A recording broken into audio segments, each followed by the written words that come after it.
Welcome to the Bamboo Method, investing in the unseen. They say good things come to those who wait.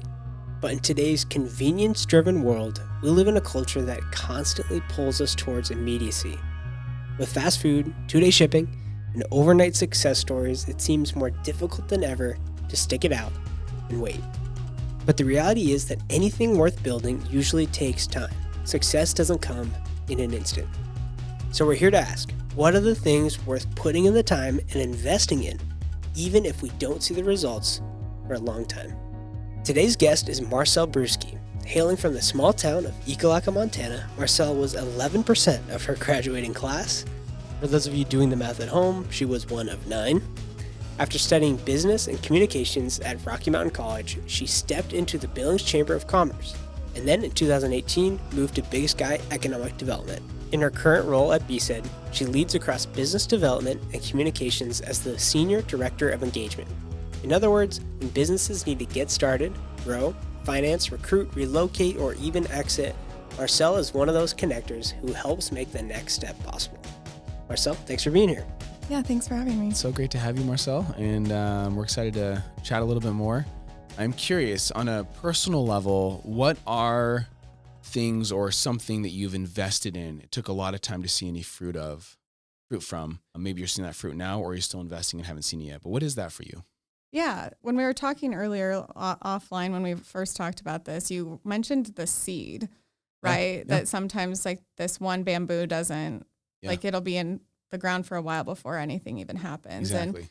And I think for me, just with the upbringing I had, it was really, I'm thankful for growing up, like I said, in a small town. You know, my parents really ingrained in us, not with words, but with how they treated us, like the responsibility they gave us, right? Like I was checking cows at like, I'm not even kidding you, like 5, 6, 7 on a little 4-wheeler. I'm out like checking heifers in a corral, and my dad's like, don't go above gear 3. I'll hear you. And it's a 5, but I think of that now. I'm like, some people, they would never send their kid to do that, right? But I just knew having that responsibility, I'm like, okay, I have to be safe. You know, like there was a trust and a responsibility given, and I didn't take that lightly, even at a really young age. Yeah. And I think that went through a lot of my life, and where it really came into play, I think, to get to your question of what has that been, it's been actions, you know, since I was young, you know, maybe even elementary school, junior high, high school, of just behaviors and like what you value as a human and how you react to situations and how you carry yourself as a person and what you do. And I did this program this past year called Leadership Montana. Loved it, changed my life. You start with like 45 to 50 people you don't know in September. And you go through this leadership programming, and it's emotional. It's good. You're learning about the community. You're building these relationships. You're learning how to do coalition building, all of these things. But you're also learning about yourself, and you're interacting with these people. And throughout that class time, so then you end in May, we had to write on these little blue cards. And anyone listening that's been through Leadership Montana, they'll get it. You had to write something about each of your classmates, right? So I had 47. And then at the end of the session, you get to go with your home team, which is like a group you've been with the whole time. Like it's like 3 or 4 people. And you get this wooden box with all of these little blue cards in them. Wow. And I'd been pretty good the whole session. Like I didn't really like some people, because it is, right? Like there's tears, there's laughter from, you know, tears from laughter, tears from sharing sad things or just life experiences. And when I was like sitting there reading my cards with my home team, like, and it's like all of us are like this, right? You're in your home team. Tears are like running down my face, just like running down my face, because I was reading on all these cards. And what people had written are all these things that like these 3 like main themes that I'm like, that's always what I've wanted. Like those are my values as a human, that when someone sees me or interacts with me, that I hope that that's like their experience with me, or that like, to me, those 3 words mean a lot to me, is like who I am as a human. It reminds, you know, like it goes back to my roots of Ekalaka. Yeah. And so for people that I've only known for 9 months, right, to like write all those things down, I've never said those words to them or done any of that. Yeah. I think that was a big moment for me when we're talking about what have I planted, right? And I think in that moment, it was like the seed just cracked open. And I feel like because of that, I'm like, I can just be authentically me in these settings. I don't have to just be in this like corporate box as a person and not really have my personality and really have my like authentic, not that I've not been authentic, but I just feel like it was validating to me where I'm like, oh, I do bring a lot of value. And so I think for me, those just having my classmates share that about me and these people that I would do anything for, like really strong relationships. I so trust them and am inspired by them, and for them to like write that about me. Absolutely. Tears. Yeah. Flooded my face. Yeah. Oh yeah. I mean, what a powerful thing to be known like that and seen. Mm-hmm. And I mean, it's easy as a human being to feel like you have to put on some, like, I need to be what you want me to be. Yeah. And that tension of like, do you like who I actually am? And to have them put that down. Yeah, well, absolutely. That's a powerful thing in such a, what would I guess be like, I would think that's a short time to get to know someone, you know, like 9 months. And yeah, not long at all, right? But you get to know these people. Like our WhatsApp chat literally is blowing up every single day. That's cool. You know, and like you share things with these people that you've never shared with anyone else in your life. And I think Leadership Montana creates that culture of like trust in these moments. So then for these people that you think the world of too, right? Because you're writing the same things for them that you've noticed and observed about them. So yeah, it was a really special moment. That's cool. Mm-hmm. Would you be open to sharing what those 3 things are? Oh yeah. Yeah. And it's like the themes were around like confidence, work ethic, hardworking, and calm. And I think, you know, I want to handle situations in a calm manner. I want to put in the work, and I never want someone to think like I'm going to ask them to do something I'm not already alongside them doing. And confidence. And I think, you know, those are all things that I really tie back to like my upbringing, as like how my parents raised my brother and I to be. I love that. I mean, that's, some people, everyone obviously has different opinions on parenting and how much, you know, freedom you give and, you know, how present you are. But I love that. I mean, that's how we aim to parent, is to give our kids ownership, give them responsibility, and let them fall so they can learn to pick themselves back up and learn mistakes. Obviously, you have to do that in a safe environment, right? Right, yeah. But it obviously worked really well, where it translated to you that it's like, I'm responsible for myself and to keep myself safe and to learn these things. And I'm sure there were times that you all learned. Yeah, you learned the hard way. I did, right? A lot of them. And we all have to do that. And, you know, that can start at a young age, right? And step by step. And so that totally makes sense to translate that. I'm curious, if someone didn't build those things, so, you know, how do you continue to water it? You know what I mean? Are you still nurturing those things? And how do you maybe recommend someone else to nurture hard work, confidence, being calm, the things that you feel like you've developed over these years? Oh my gosh, I feel like it's like an everyday thing, right? Like Sure. I'm like every day, because I'm not right? I'm like, I don't do these things well every single day. And these people saw, you know, from Leadership Montana, they saw me once a month for 3 days, right? And not in December or March because spring break and Christmas. But Sure. You're put in situations where you kind of have to really lean on those values that you have in yourself, whether it's like for some others, maybe, you know, they have other core values for them or whatever we want to call them, characteristics that they lean on in hard situations. And I think that where they're most tested are in those hard situations where you kind of have to just really fall back and trust yourself and trust those things, that confidence in yourself that you're like, no, I got it. Or, you know, I do think the hard work someday, like you just have to keep your head down and keep working, and it will pay off for you. Yeah. And sometimes it feels like defeating, or you're in situations where you're like, gosh, is this ever going to get better? And I think it does. Yeah. You just have to really like take a step back and take little steps day by day in those harder situations. But I think the hard ones really, when you walk through it with those core values that you have, you just have to like walk through it. Yeah, absolutely. I think all of those speak to a level of kind of choosing the harder road, right? You know, it'd be easier to choose a quicker path. Are there days that you're just like, I want the easy route. I want the quick route. I'm just going to like do what is ever most convenient in this moment. And how do you fight that? Yeah, I think there's some of those situations, right? Because you're like, gosh, I don't need, like, could I do something different? Or could I like not, why am I in this situation? But I think what I've tried to be reflective on, especially just with even, you know, we've had a big leadership change and going through Leadership Montana, I feel like this summer was like eye-opening for me, where I'm like, okay, I can take the easy route out, but I'm like, what's life trying to teach me right now? Because I'm like, there's something I'm going to get from this situation. it's not great going through it right now or whatever, right? Like it's not easy.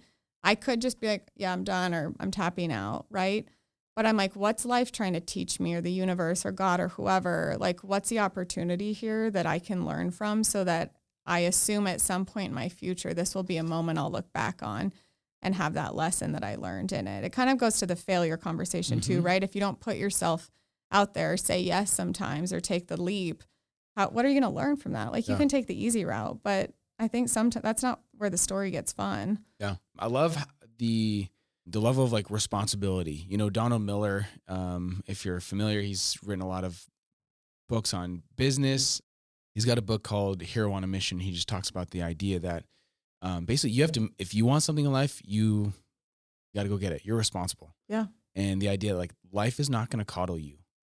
Sure isn't. Dang it. Right. And I think that's, you know, you grew up in this ranching lifestyle. That's like, it's not coddling at all, but it taught you that thing that like life is not going to coddle you. And if something needs to be done, do it. Yeah. Do it. Who's going to do it? Mm-hmm.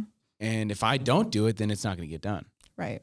And obviously there's a tension there. But I think what a cool value that was built in you of that responsibility, the hard work to be like, I'm going to go get stuff done because life's not going to just hand it to me. No. And I think growing up in an agriculture community and environment, right? And Eastern Montana's dry, right? Like it's not like there's irrigation happening or things like that. So you're like just praying to God that it's going to rain and not hail and it's not going to snow too much and be too cold, right? And I think some people are like, why would you do that? Like, why do people do that? Lifestyle, like when you could do other things. And I think when you're in it, like, why wouldn't you, right? Like you get to be, you're feeding the country or feeding the state and around animals all of the time. And I think it teaches you a lot of lessons and gives you a very different perspective of, you know, I think there's things that happen in like a corporate, right? Corporate environment. But I think the perspective sometimes I'm like, is this really a big deal? Or is this something we really need to, you know? And I think I have that perspective. I think a lot of people have it based on a lot of experiences they've had. But I think, you know, what's your experience to scale? Like what's really worth getting worked up over or what's maybe something we can just move on from. Yeah, totally. Well, and I'm sure there was, that's probably where your confidence comes from too, is the fact that you accomplished. Like what a crazy, like a lot of kids, would you say, how old were you when you drove the four-wheeler out? 6 or 7? 5, 6, 7, yeah. What a cool thing for a young kid to experience that trust, to go accomplish something like that. Yep. And naturally, I think that's going to build confidence and capability to go do hard things. And I adore my parents, and both of them were very supportive. My dad, you know, I'm the oldest kid. I'm the girl. It's the same for my brother, but I think that, you know, we're proud of you and just giving us those responsibility things and not thinking anything of it. They're like, yeah, you got it. What do you mean? Right. Like, and then it translated into driving like bigger equipment and doing some of that too, where it's like, you got it, figure it out. I'm like, got it. Okay. Yeah. Figuring it out. Yeah. Yep. Good. Great. Yes. Yeah. Yeah. Oh man, I'm sure that's really translated a lot in life, and what a cool thing to have. Awesome. Well, let's transition into the next question. Yeah. In the business world, what have you had to continue to nurture and be patient with, knowing eventually there's going to be results? This one, I think it's relationships with people. Yeah. And I think you never know when that's going to be fruitful and in what way. But I think especially, I'm sure it's everywhere, but in Billings, in Montana, you never know who's going to come back around and be in your life again in some point, or how are you going to impact them, or how are they going to impact you? And so I think I've been very lucky to build my network, as we say. I feel like there should be a better word because I see a lot of these people as friends more than just acquaintances, but, you know, building this network. So when maybe you do need something, you have someone to call, right? Like I have different mentors or role models mentors I've done through the Billings Chamber's Next Gen program over the years, or just different things. And I can call them when I have like, you know, it's like your social network map that like Gallup has, right? It's like, who do you call when you need this thing, you know? And having those people in your life that you really respect and have a strong relationship with, but they're always happy and there to answer your call, I would do the same for them too, right? Like, what do you need? I've got you, whatever you need. So I think really building and cultivating relationships professionally. So how do you build that? I think you kind of hold like a pretty influential role. Like you're connected already in that role. Didn't start that way, No. but you are now. How do you get to that point? Everyone's busy. You know what I mean? There's kind of this feeling that I know I can get where it's like, they don't want me to bother them. How do you start to build networking, reach out to people when the world is so busy? No one likes cold calls. No one likes to give up their time for something that's not valuable. How do you do that well? Yeah. And I didn't have it. I still think it's like growing, right? But it's starting somewhere. And I think it's being at things, or it's, it's going and seeking someone. You can sit and talk to the people or your coworkers the whole time, but why don't you go talk and just say, like, check in with someone, be like, hey, how are you? And I think the more interactions like that you have, the more you're getting out of people, right? Like you're learning about their family. Are they married? Do they have kids? What do they do for fun? Where are they from? But I think it's being present at things, but also it's not coming in with an agenda or like, I need this from this person for a long time. It's like, you're just, hey, how are you? What's going on in your world? Like, where have you been traveling to, or what, how are your kids? And it doesn't even need to be about work. It's like just being authentically wanting to learn about them and connect with them. Like I was in Big Sky this past week, and we had some of our Billings crew up there, but others from across the state. And it's just getting to even have some time with some of those people that I wouldn't normally, right? And learning about them and their families. I learned so much about even some of our Billings Montana Ambassadors chapter members. And I'm like, I would have had no idea had I not just been at this thing with you, and we're just sitting next to each other having a conversation. Yeah. So. Yeah. It's about prioritizing connection over anything else. You're not trying to get anything out of them. No, honestly, I'm like, what can I do for you? Sure. Like, I don't need, I hope I'm not like needy of anything, but I'm like, what can I do for you too? Absolutely. Yeah. Well, I know that's felt. I mean, we always feel that here is it feels like you're not grab and get. And so, well, sometimes I've been a little more needy of Wade lately because I'm like figuring out some technical podcast stuff, and he's been great. But oh gosh, yeah. But that's the dynamic of the relationship. Yeah, but I really do enjoy like helping if someone does need something, and if I can help, like I love that. Not because it's me. I just am like, oh great, here's your solution, or here's someone you should connect with and talk to. Yeah, I love that. Do you keep any sort of consistent structure in your networking? Or, I mean, besides obviously you have the podcast, that's a consistent structure that you're always. Podcast is consistent. Yeah. I think, it ebbs and flows with life. And I think too, I don't have kids right now, so I can go to some of these different weird timed things, evenings or conferences and things like that. Not that I couldn't if I had kids, but I think I'm just at a different stage in my life, and that's okay, where I can do some of those things. And I know other people, they do it too, right? But I don't have some of those, so I can be out doing a little bit more. But I don't really have a consistent, it's like if I see someone out and about, I'm like, oh, hey, we should get coffee or something. And inevitably, I'll see someone, they'll be like, hey, we should get together. And I'm like, okay, here are the dates, what works? And then I'll schedule it. Like I'm sending the calendar invite, right? Sure. Because I could leave it on them, but they might not be the friend or the connection that's like the type A, I need it on my calendar person. And so I am that person. I need it on my calendar. And so I'll follow up and do that. So I think just putting in that effort, right? Or if you haven't seen someone in a while and maybe you see a post on LinkedIn, like reach out and connect. If they're in your market, like, hey, you want to get lunch? You want to grab coffee? Yeah. I love that. So not a consistent format, just being kind of present at things. Yeah, that's fair. Which sometimes is exhausting, right? I did go through a phase where I'm like, I'm so over, like I need a break. Yeah. But I feel like energized again to be like, yeah, I want to go to that and I want to see this person and connect with them here. Yeah. Is there any way that you like decipher the balance? Because I mean, there's always more that you can be doing, more people you can be meeting with. Yeah. How do you keep yourself from just going and getting burnt out? Austin's good for me in that way. Yeah. Where he'll be like, Marcell, you're going to get to the point that you get to, and then you're exhausted. And then, so I think for him, he's a good, like, hey, do we need to be at that? Or do you, he's like my good, he doesn't rein me in. He just is like a good mirror sometimes for me. Yeah, of like, absolutely. Cause he cares about my well-being. So he'll be like, hi, like maybe we don't do this thing. Like, do we really need to go to that? And I mean, he's busy too, right? So we're both really busy, but I think sometimes it's to the point where if we haven't seen each other in a while, cause we're both like running in different directions, that like we're those mirrors for each other. Yeah. Him more for me, cause I'm the one that gets a little out of hand. Sure. In the like going. Yeah. Yes, that's fair. So my final question, thinking about the nurturing in the professional side of things Yeah. and the networking and everything we've talked about up to this point. What's the fruit? What's the outcome? Now, and not just in your life, but we think about professional fruit. How has, the networking and everything that you've been pouring into nurturing over the years, how has that benefited Big Sky Economic Development? I think, I don't know, like even the podcast, we've told 112 people's stories so far on it that are like out and open, that I'm like, Billings, I think what makes Montanan, if when you ask it a lot, like we talked about it at our conference just this week, what makes Montana, right? It's the people.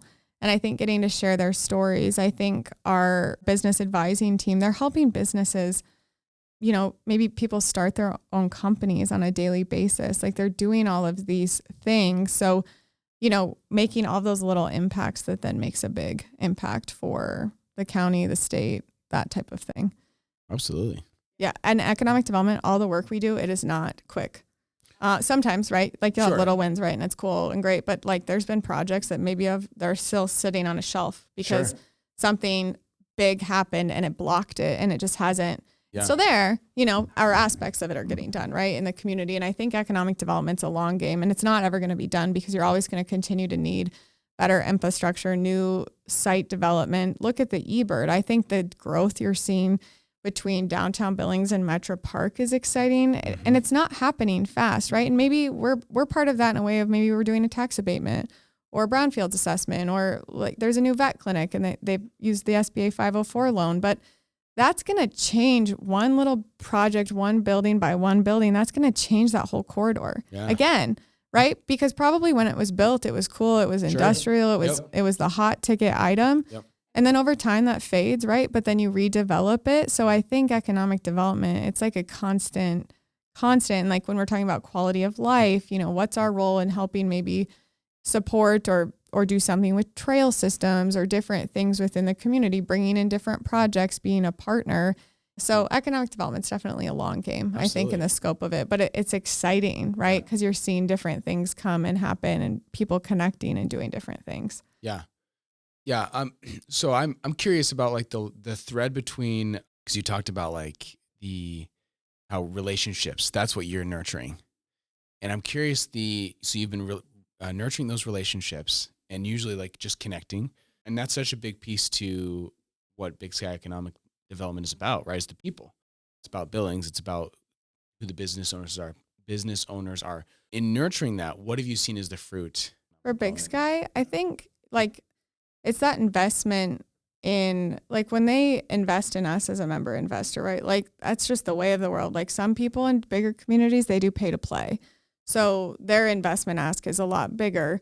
Even with our board, we've got a bigger board because we have two boards that meet as one, but like even them getting to meet each other, like what has come of that and different projects and relationships, like it's like we're bringing people together. And I never think that like that's always fruitful. Like even if it's just for a meeting or if it's for an event that we're leading, right? Or we're organizing, pulling together. So we're helping people get connected. We're always trying to do like some type of education, I think, through our programmings of trainings with our small businesses or our annual meeting is really bring people together and then give some updates on maybe like this year we're doing some regional updates on agriculture and energy. But I think it's cultivating people and bringing them together is our like facilitating that and then letting them take it and run with it and seeing what happens. And I think you see that even at a project level, right? Of like you're bringing a project to the table and saying like, hey, they want to expand into the market or they're coming, they need a lot of things. So then you bring these businesses, right? Our member investors and people to the table to learn a little bit. So then they know when the RFP, if is going out, or they know when they can start bidding on some of those things too, from like a project perspective. Yeah. And then they can look back and say, and it's fun because I was connecting with someone they've been the lead on the vet school. And it's like, now his kids can say, my dad built that, right? Like my dad's company constructed that. Yeah. And that's cool, right? Like that's giving like your next generation seeing the impact of that. And they're proud of it and they should be. Yeah, absolutely. Yeah, that's cool. I think, just that idea of all these connections and what that can bring about. And I think really like a key word that comes to mind for me as well is trust. That I think you're just sowing these seeds of trust over time continually. Because I think it'd be easy to make big sky economic development being about economy, being about buildings, businesses, infrastructure, all these things that you just mentioned. It could just be about that. It could be about making more money. Mm-hmm. It could be about the projects. It could be about the businesses, right? But I feel like you continue to bring it back to it's about the people and the businesses. Can't do it without the people. Can't do it without the people. Yeah. But in the busyness of all that, and sometimes in our humanness of all that, it can be easy to lose sight of that, right? Yep. And over time, you can sniff that out. Mm-hmm. And I think it's evident that your sowing of those seeds of connection and relationship and networking has, I think, sowed a lot of seeds of trust. Thank you. Yeah, that means a lot. Yeah. And I think that's a big deal for you, but obviously a big deal for a big sky economic development that people trust. When Marcell is working, people trust it. Yeah, there's no underlying agenda. No. And at the end of the day, I think, it's like we know Marcell's, it's for the better of the city, for the better. We can trust those bigger agendas when bigger decisions need to be made, because we know at the bottom, at the seed, at the roots is care for people. Mm-hmm. Hey everyone, Wade here. Before we get to the final question, if you like the show so far and want to hear more, you can support the Bamboo Method on Patreon. There you can listen to the full director's cut of this conversation and help make this show possible. If you were to explain economic development to a 14-year-old, how would you describe it? If I don't work in economic development, I don't think I'll ever be able to look at a community the same. It's like a big ecosystem that feeds into each other, right? Because you have education, you're building your future workforce for these companies that are doing things, but you can't do any of that if you don't have simple things like roads, water, infrastructure, and all of those things. And I think what economic development does is they can bring all those people to the table to get a project done or something going within the community that you might not even think of. So economic development is definitely a long game, Absolutely. I think, in the scope of it, but it's exciting, right? Because you're seeing different things come and happen and people connecting and doing different things.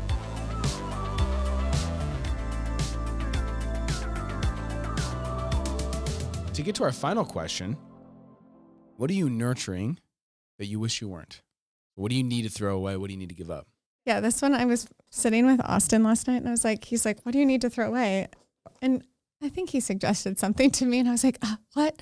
But I think, as much as I talk about all these things and people and relationships matter, there are moments that aren't easy either, right? And I think something that stuck out to me recently, and maybe my answer to this question in a couple weeks would be different, but today, I think that sometimes and I've really trying to lean into it all summer and I'm not perfect at it yet, but it's like listen to this podcast with Mel Robbins and her let them theory, let them, let me. And I think sometimes there are just things that I'm like, I know what my role was in this and why I had a role in it. And sometimes that's not everybody does know all of those details, right? And they'll maybe come to light later, but I can't control that. And I've just got to let them and let me then go and do that, right? And I think that's been something that I could throw away a little bit and focus a little bit more on. Yeah. Yeah. The desire to have everyone know every detail and understand every aspect for a bit of, would you say, justification? Yeah, I think that, or just and I think too, it maybe some of it comes back to trust too, but it's like, you got to trust everyone to do their thing, right? Like you're in a spot, whether it's personally or professionally, in a spot for a reason, trust it until you can't. And you can't, sometimes you just can't change everyone's opinions if they have certain things on it. Yeah. And you just got to let it go and let them have that thought. Sure. And learning to operate in your world and the things you can control, right? So many things outside of our control. Right. And we can't control what other people think or feel. No. Or even project stuff too, right? Like economic development. I'm like, someone told me once, you can't be a silver bullet for everybody on all of these big, big issues. And I think that's where it's like we have to trust that there are other people too at the table in these spaces doing some of that work too, because again, it comes back to not one entity or person can fix and do all of that, right? You got to scale back a little and rely on some of those people too. Yeah. Which brings up an interesting dynamic that the potential downside of the environment that you grew up in is also potentially the mindset that you're like, I got to get it done. It needs to be fixed. So all right, tap me in. I'm going to fit. But some things Uh-huh. can't be just fixed Right. or bulldozed through, right? Some things are beyond that. So how do you ride that tension of like being, I'm a go-getter. I'm going to get things done. I'm going to take responsibility, but also holding loosely the things that are outside of your control and your own capacity. You're still a human. You're one person. Yeah, that's I don't think I'm perfect at that. And Sure. I don't think anyone ever would be. Sure, I yeah. definitely will not be. I think I'm getting better the older I've gotten. Yeah. I think something that helps that just internally is like using your team right and delegating. Can you work with your team and give them those opportunities to come in and be tapped in and use their thoughts and their problem solving skills? Because they might do it a different way and it's way better than what I do, which I think like I have our marketing manager. She's amazing. I look at the graphics she makes and versus what I used to do. And I'm like, wow, you're like so good and dynamic. Like, Yeah. glad you're leading this for us. Sure. You know, Absolutely. So seeing the other people and realizing it's a team dynamic is huge. And it's Can't do it all on your fun own. with the Absolutely. team. Like, Yeah. I think that's something I feel really good about right now is that. I love it. If any businesses would like to engage with Big Sky Economic Development in some way, or if someone wants to listen to the Vault The Vault. podcast, Yeah. where do they find? So Big Sky is just bigsky.economicdevelopment.org. We're on Facebook as Big Sky. We have our Instagram's Life at B-Side. It's more highlighting the team from like a cultural retention kind of standpoint. So that one's a more fun account. But the Vault, it's just you can listen to it anywhere at the Vault at 201 North Broadway on any platform that you listen to a podcast, whether it's Apple, Spotify, YouTube, any of that. All right. Yeah. Awesome. Well, thank you so much for being here today. Thanks for having me. It's It's great to great. have you. Yeah, Yeah. thanks. Thanks for listening to the Bamboo Method, investing in the unseen. Remember, anything worth building usually takes time. And here's a sneak peek from the next episode. Number one is my faith. Number two is my health, is me. But that's not like, oh, I went and got my nails did. Like, you know what I mean? Like, sorry, I'm not trying to bash on, I guess I kind of am. But it's really like, I need to take care of myself, but not for the purpose of like, it all ends with me. It's not for the purpose of, for selfish reasons. It's so I can give more. You know, the whole analogy of you can't give from an empty cup, right? I love the analogy of when you're flying, if the oxygen mask comes down, they say, Yes. put yours on first, right? Like hypoxia is a real thing where, you know, you lose oxygen to the brain and you get delirious and then you become unfunctional. Because you will do nobody any good if you have blacked out from a lack of oxygen. Now you've become a liability.